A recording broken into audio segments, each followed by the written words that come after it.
छोटे शेयरों का जलवा। बी ग्रुप के स्टॉक राजदर्शन इंडस्ट्रीज लिमिटेड में लगा 20% का अपर सर्किट। बाजार में गिरावट के बावजूद ये छोटा स्टॉक बड़ा कमाल दिखा रहा है।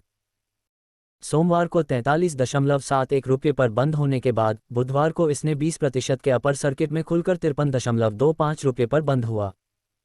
छोटे शेयरों में दिख रहा है बड़ा कमाल। राजदर्शन इंडस्ट्रीज छोटे स्टॉक में बड़ी धूमधाम, खुलते ही 20% के अपर सर्किट को छू गए। बड़ा उछाल के साथ 52.45 रुपये पर पहुंचा। राजदर्शन इंडस्ट्रीज लिमिटेड के शेयर बाजार में आग की तरह बढ़े और खुलते ही 20% के अपर सर्किट को छू गए। पिछले कुछ दिनों में इस स्टॉक में लगातार उछाल दर्ज किया गया है। 18 सितंबर को इसने अपर सर्किट के साथ 43.71 रुपये पर पहुंचा था और 15 सितंबर को भी यह अपर सर्किट में था और 36.43 रुपये पर बंद हुआ था। सभी इन्वेस्टर्स के लिए यह एक महत्वपूर्ण स्टॉक हो सकता है और इसमें निवेश करने के मौके के साथ बड़े उछाल की उम्मीद है। इसके 52 हफ्ते के हाई और लो की मूल्य भी दर्ज की गई हैं, जो इस स्टॉक के मौजूदा स्थिति को दिखाती हैं। राजदर्शन इंडस्ट्रीज के शेयर प्राइस में हलचल, 5 दिन में 54% उछाल। नजरें इस धूमधाम पर।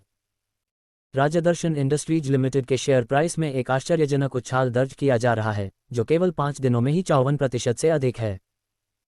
5 दिन पहले इस स्टॉक का मूल्य निम्नलिखित था और इसके बाद एक अद्भुत रूप से बढ़कर 53.25 रुपये पर पहुंच गया है, जिससे हर शेयर पर 17.85 रुपये का रिटर्न मिला है।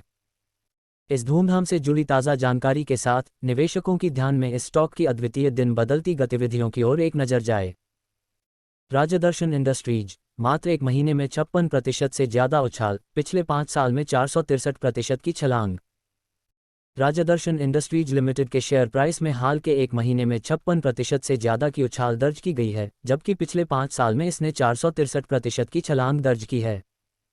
इसके साथ ही पिछले 6 महीने में भी इस स्टॉक में 65% की ग्रोथ दर्ज की गई है। यह इस साल अब तक केवल 29% तक ही चढ़ा है, लेकिन उसकी पिछले 5 साल में की गई चमकदार प्रदर्शन दर्ज कराती है। डिस्क्लेमर: इक्विटी न्यूज़ का विजन भारत में वित्तीय साक्षरता को बढ़ावा देना है।